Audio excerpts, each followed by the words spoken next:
The lights of Madison Square Garden burned brighter than usual that night, not because someone had adjusted them, but because Muhammad Ali stood beneath them, his silhouette casting a shadow longer than any man's should. The crowd roared as he danced around the ring during introductions, that familiar smile playing across his face, the smile that told everyone he knew something they didn't. But tonight was different. His opponent, Damon the Destroyer Rodriguez, wasn't just another fighter. He was undefeated, 27-0, with 24 knockouts. The boxing world called him the next great heavyweight, the man who would finally silence Muhammad Ali. Ladies and gentlemen, the announcer's voice echoed through the arena. Tonight's main event. Before he could finish, Rodriguez spat in Ali's direction. The crowd gasped. Ali didn't flinch. He simply pointed at Rodriguez and mouthed words only his opponent could see. "You're going down in 3. The referee called them to center ring for instructions, but Rodriguez shouldered Ali as they approached. Ali's eyes narrowed, that playful sparkle replaced by something cold and calculating, a side of him rarely seen outside the heat of battle. The referee warned Rodriguez, who smirked in response. "I ain't afraid of no draft dodger," Rodriguez hissed, loud enough for the front rows to hear. The crowd's mood shifted instantly. Some cheered Rodriguez's audacity, others booed his disrespect. Ali remained silent, his jaw clenched as they touched gloves and returned to their corners.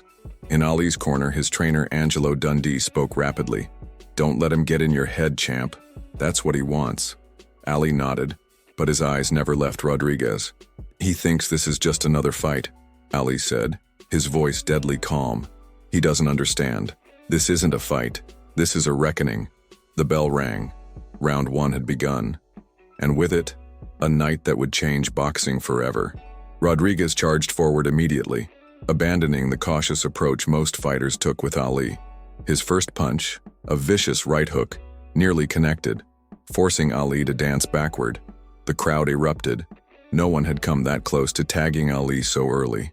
"The champ looks nervous," shouted a ringside commentator, Xavier Thompson, whose analytical style and calculated demeanor reminded many of the fictional character Xavier Collins from that popular thriller series. Rodriguez has clearly gotten under his skin. Ali circled left, his footwork impeccable despite the early pressure. He snapped out 3 quick jabs that fell short, more measuring sticks than weapons. Rodriguez pressed forward, cutting off the ring with surprising efficiency. Another right hook whistled past Ali's head, close enough that he could feel the displacement of air. "Stop running," Rodriguez taunted, loud enough for the front row to hear. "Fight me, pretty boy." Ali's response was a lightning-fast combination, jab, jab, straight right, that caught Rodriguez flush on the jaw. The challenger staggered backward, momentarily stunned by both the speed and power. Ali didn't press his advantage, choosing instead to reset and continue his tactical approach. The first round continued this way, with Rodriguez being the aggressor and Ali countering with precise, measured strikes. As the bell rang, Rodriguez returned to his corner smiling, while Ali sat deep in thought, listening intently to Angelo's instructions.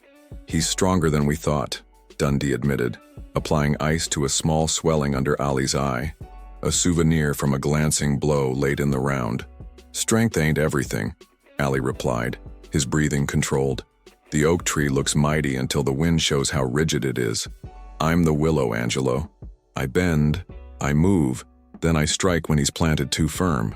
Round 2 began with Rodriguez adopting a more measured approach. He'd felt Ali's power and clearly respected it more now. The two fighters circled each other cautiously, exchanging jabs and feints, but nothing substantial.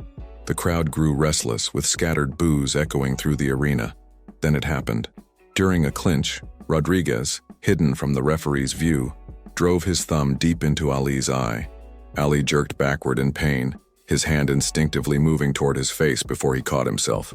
The referee, seeing only Ali's reaction, warned him about using his hands to break the clinch. "Did you see that?" Thompson exclaimed at ringside. Rodriguez just thumbed Ali's eye. The crowd, initially confused, began to react as the replay showed on the big screen. Boos rained down as Rodriguez smirked and touched his gloves together in mock apology. Ali's left eye was already beginning to swell, his vision compromised. "Fight clean!" Ali shouted at Rodriguez, genuine anger in his voice. Rodriguez's response was another rush forward, sensing vulnerability. But Ali wasn't there. Despite his impaired vision, he slipped the attack with the grace of a dancer, pivoting to his right and catching Rodriguez with a counter left that stopped him in his tracks.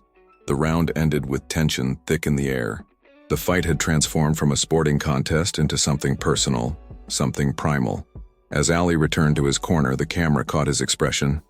No longer was this the playful showman known to the world. This was a warrior who had been wronged. "It's a street fight now," Ali told Dundee as his eye was treated. "He wants to play dirty? Let's see how he handles the truth." The bell rang for round 3.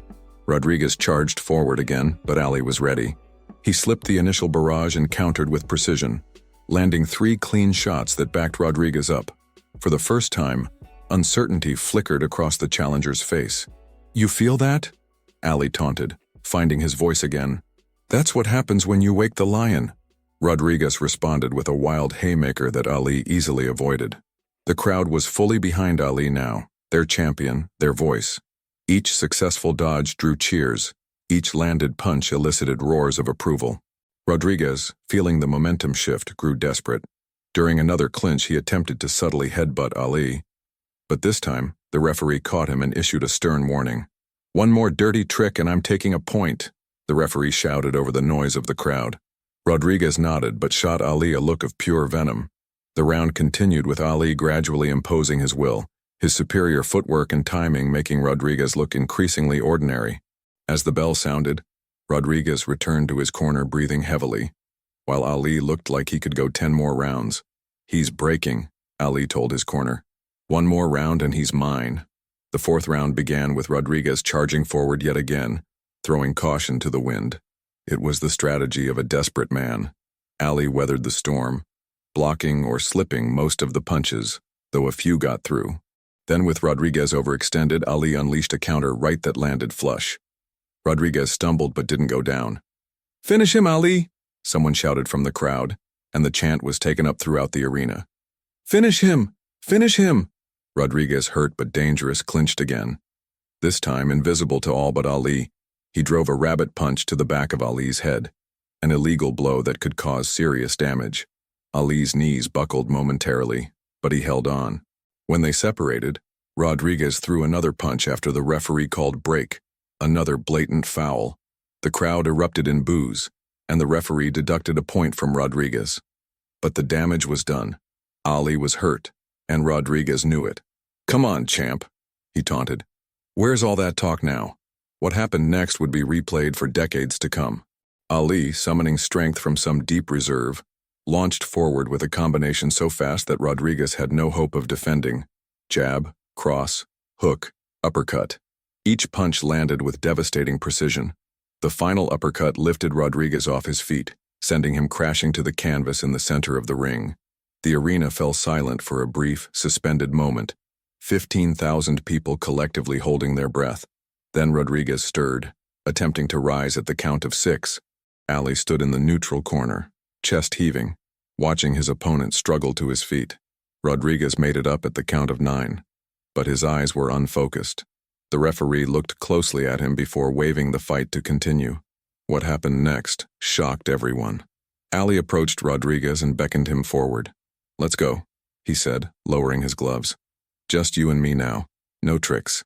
Rodriguez, still dazed, threw a desperate punch that Ali easily avoided. Then Ali unleashed his signature combination, the one fans had labeled the Ali Shuffle, followed by the lightning-fast sequence of punches that seemed to defy physics. Rodriguez went down again, this time flat on his back in the center of the ring. The referee didn't even bother to count. The fight was over. The crowd, which had been silent in that brief moment of shock, erupted in a roar so deafening it seemed to shake the foundations of Madison Square Garden itself. Ali raised his gloves triumphantly, his face a mixture of exhaustion and vindication. He had overcome not just an opponent, but dishonor itself. As medical staff rushed to attend to Rodriguez, Ali quieted the crowd with raised hands. When Rodriguez finally sat up, Ali approached him and knelt beside him. Whatever words they exchanged were private, but when Ali helped Rodriguez to his feet, the crowd applauded both men. The press conference afterward was packed beyond capacity. Sports reporters from around the world jostled for position, cameras flashing continuously as Muhammad Ali took his seat at the table, his left eye swollen but his spirit clearly unbroken. "Champ, what were you thinking when Rodriguez fouled you repeatedly?" shouted one reporter from the front row. Ali leaned toward the microphone, that familiar twinkle returning to his eyes. "I was thinking that some people never learn. I told him before we even started, I'm the greatest. Not because I say so, but because I prove it every time someone tests me." The room erupted in laughter and applause. This was the Ali they knew and loved. Confident, charismatic, larger than life. "Were you hurt by the illegal punches?" another reporter asked. Ali's expression grew momentarily serious. "Of course I was hurt.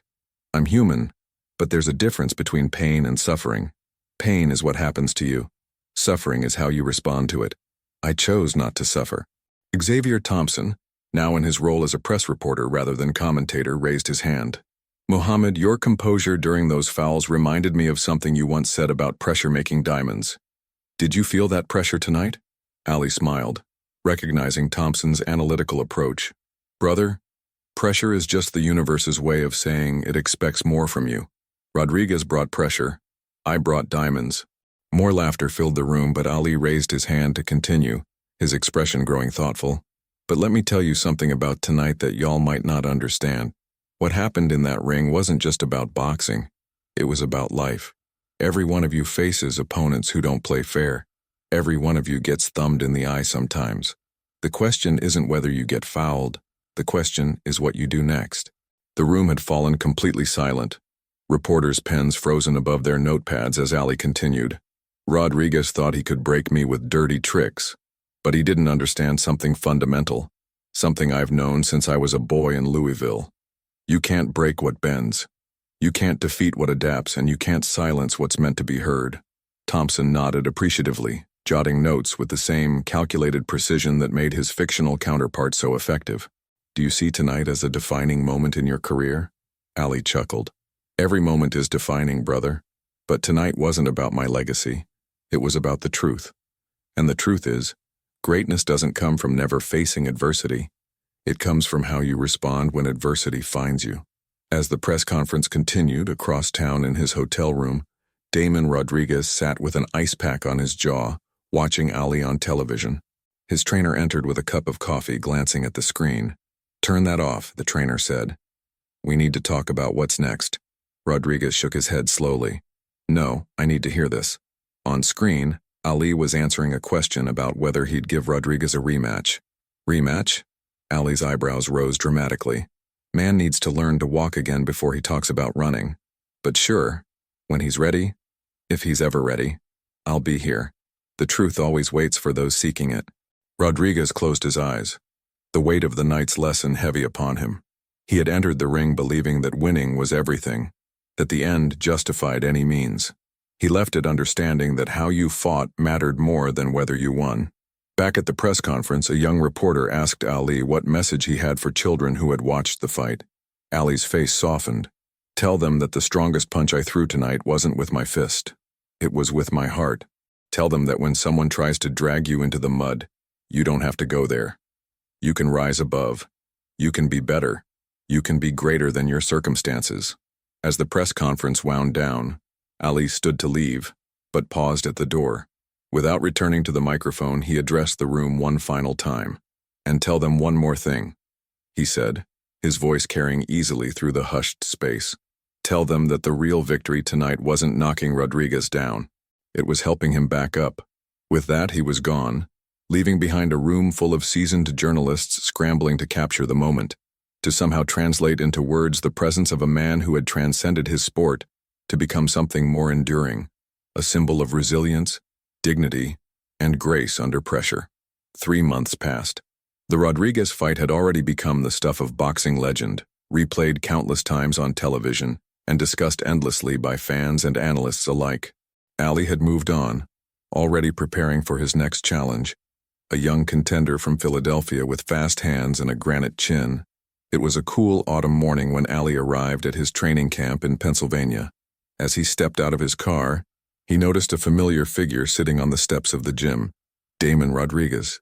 Ali froze momentarily, then continued walking forward.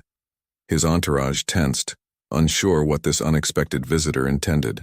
Rodriguez stood as Ali approached, his face healed but somehow changed, humbled. "I didn't come here to cause trouble," Rodriguez said quickly, seeing the protective stances of Ali's team. "I came to talk. Just talk." Ali studied him for a moment, then nodded to his people to give them space.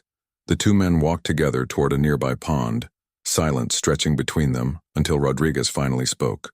"I've been doing a lot of thinking since our fight," he said, his voice lacking the arrogance that had once defined it. "About who I was in that ring, about who I want to be." Ali skipped a stone across the water's surface, watching it bounce 4 times before sinking. "And who's that?" he asked. Rodriguez took a deep breath. "Someone better. Someone who wins or loses with honor." He paused. "I came to apologize, but that seems inadequate now that I'm standing here. What I did, the eye gouging, the rabbit punch, that wasn't boxing, that was fear." Ali turned to face him. "Fear of what?" "Of not being good enough," Rodriguez admitted. "Of being exposed as a fraud. Everyone called me the next great heavyweight, but deep down I knew I wasn't ready for you. Not yet. Maybe not ever." Ali nodded slowly. "Fear makes us do strange things.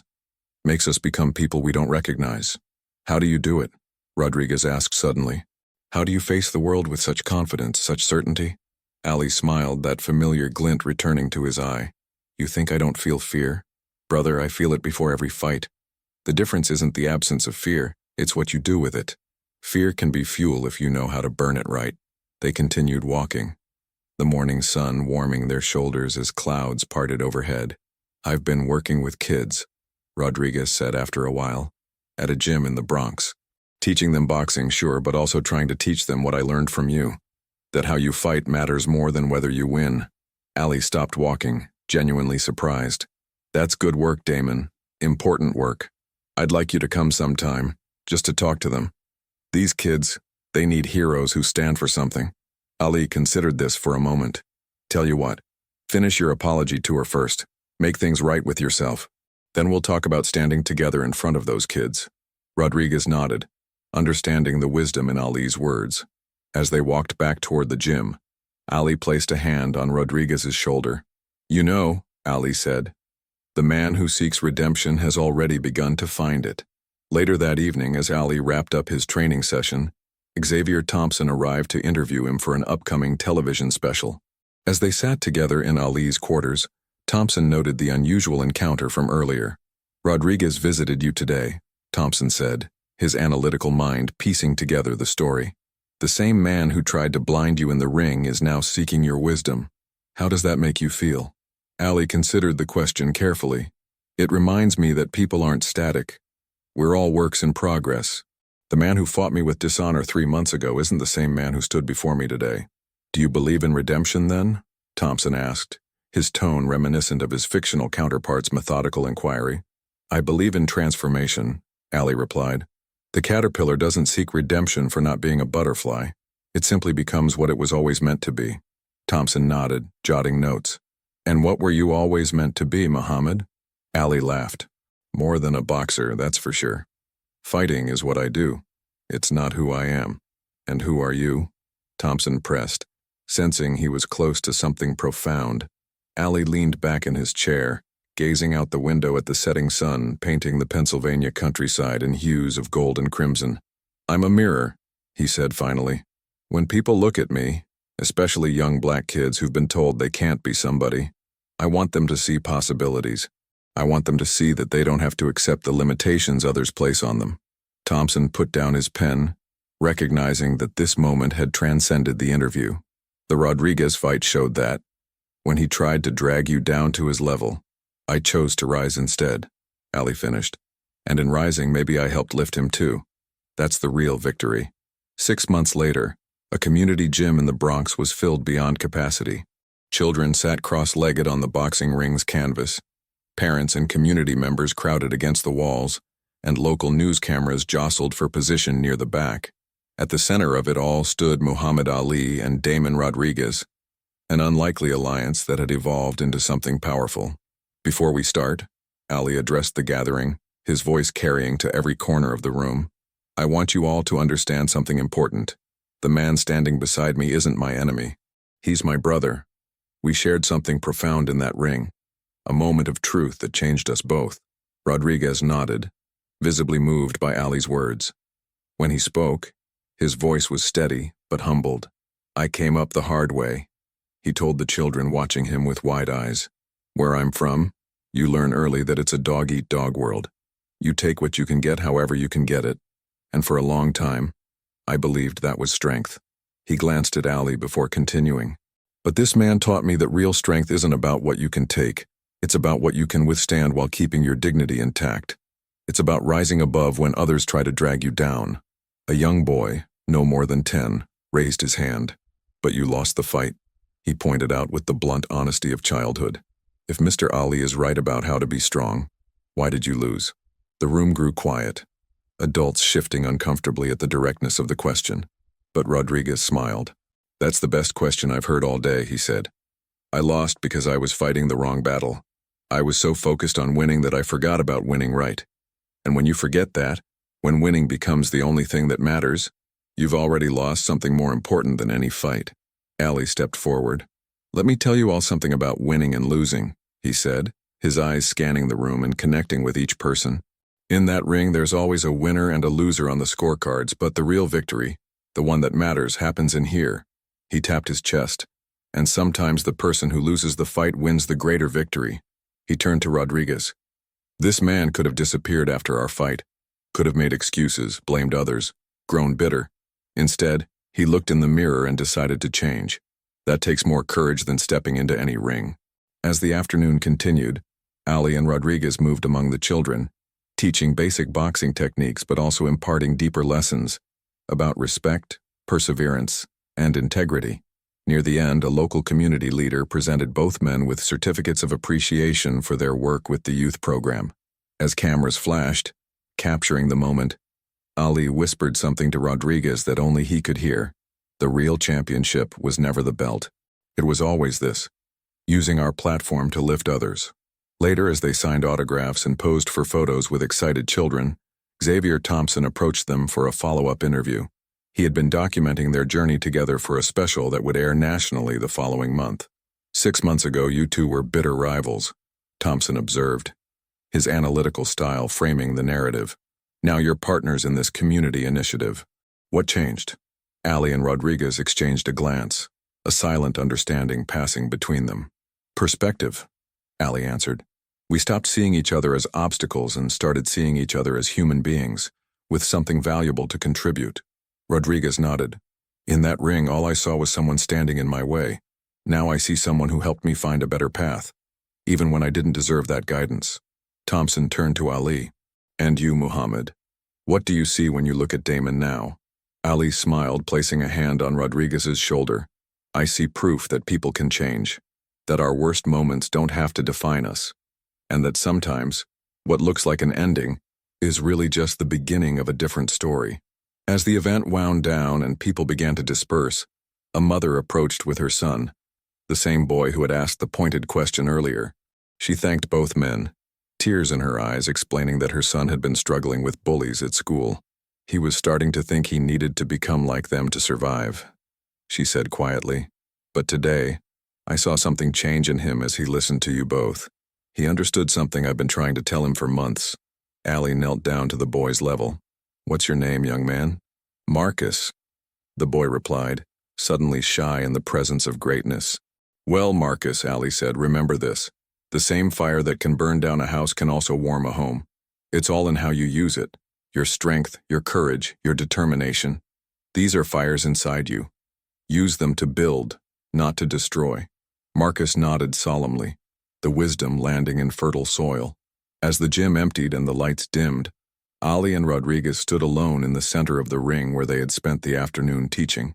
The space felt sacred somehow, hallowed ground where something meaningful had transpired. I never thanked you, Rodriguez said suddenly. For what? Ali asked. For not hating me. For seeing something in me worth saving when all I showed you was my worst self. Ali shook his head. Hate is too heavy a burden to carry, brother. Besides, he added with a smile, even when you were trying to gouge my eye out, I saw something in you. A fighter with real talent who just needed to find his true path." Rodriguez laughed despite himself. "Next time we meet in the ring, if there is a next time, it'll be different. Win or lose, I'll fight with honor. That's all anyone can ask," Ali replied. "And that's the lesson these kids need to learn. Life will knock you down, guaranteed. The question is, how do you get back up? What do you carry with you? And what do you leave behind?" As they stepped out of the ring together, reporters captured one final image: former bitter rivals, now unlikely allies, silhouetted against the gym's open door, daylight streaming in behind them. It was a picture that would appear in newspapers across the country, captioned simply, "Champions of Change." In that moment, both men understood that their greatest fight hadn't been against each other, but against the limitations of their own thinking, and that their greatest victory wasn't the one recorded in the boxing annals, but the one unfolding now in the lives they touched together. "You know what, Damon?" Ali said as they walked out into the sunshine. "Maybe we both won that night after all."